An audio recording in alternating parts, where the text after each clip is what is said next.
Hermanas y hermanos, el Señor esté con vosotros. Escuchamos ahora el texto del Evangelio de hoy, jueves después de Pentecostés, según el rito ambrosiano. Lectura del Santo Evangelio según San Lucas, capítulo 19, versículo desde 41 hasta 48.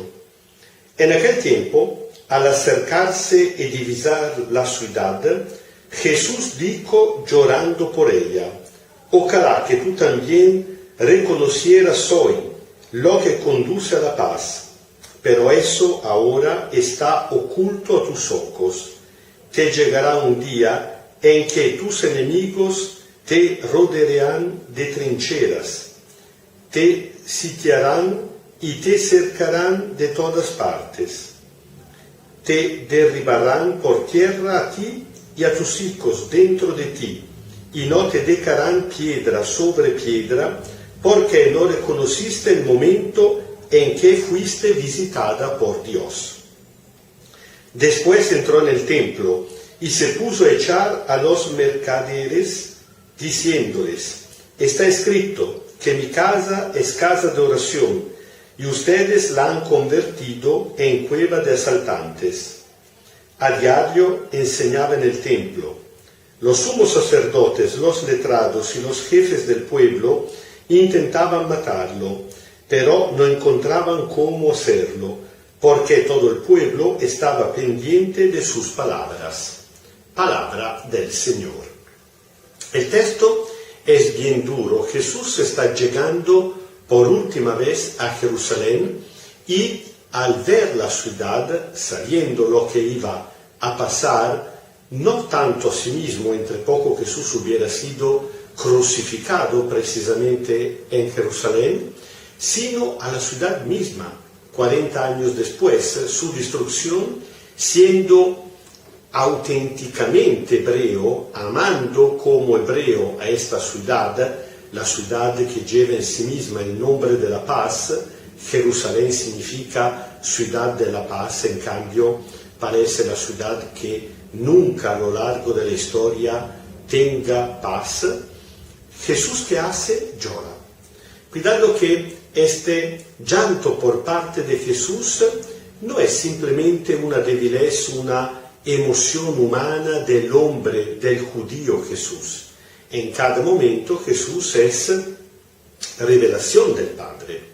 Así que es muy importante este texto, porque como Jerusalén hay muchas ciudades que sufren destrucción a causa de la violencia o por muchas otras situaciones, incluso por el cambio climático, ya no se puede vivir por falta de canasta básica, por falta de medicamento. Hay muchas ciudades en el mundo que parecen más un infierno que ni siquiera una ciudad. Pensamos hoy en día lo que está pasando en la capital de Ucrania, Kiev. Bueno, ¿qué hace Dios mirando a estas ciudades? Tal vez el hombre del Antiguo Testamento hubiera dicho: esto es un castigo que le está mandando Dios. Cuando había pasado la destrucción de Sodoma y Gomorra, el hombre bíblico había dicho: esto es un castigo que Dios le había mandado, y ahí buscando una razón por la cual hubiera podido castigarla. En cambio, en Jesús se nos revela un Dios que no castiga, no destruye, sino que llora. Dios es empático.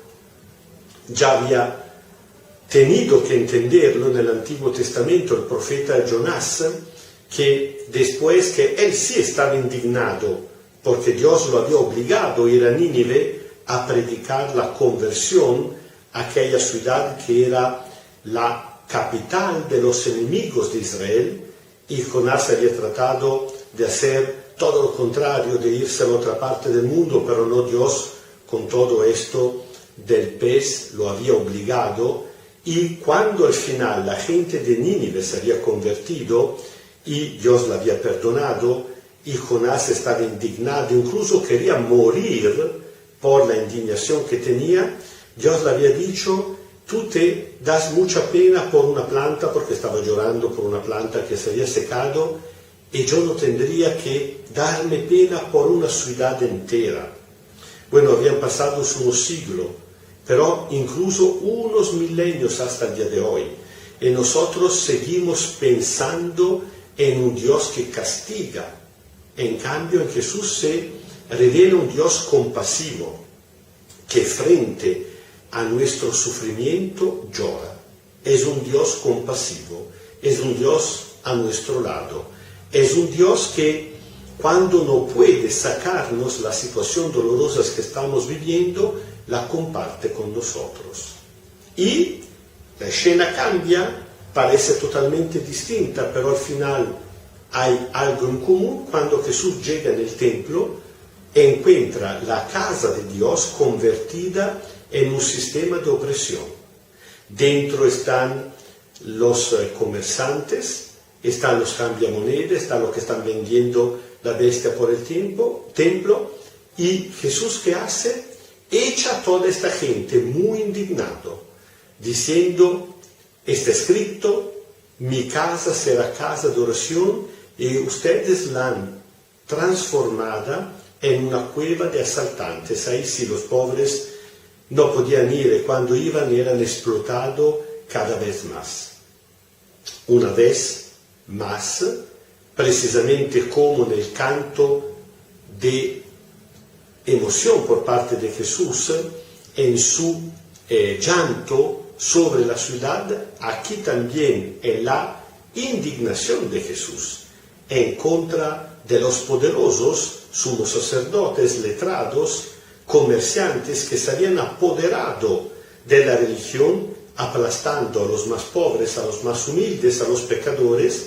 En este caso sale no la compasión, sino la indignación, y sale un Dios que es partidario de los más pobres, de los pecadores. ¿Qué es lo que tienen en común estos dos momentos?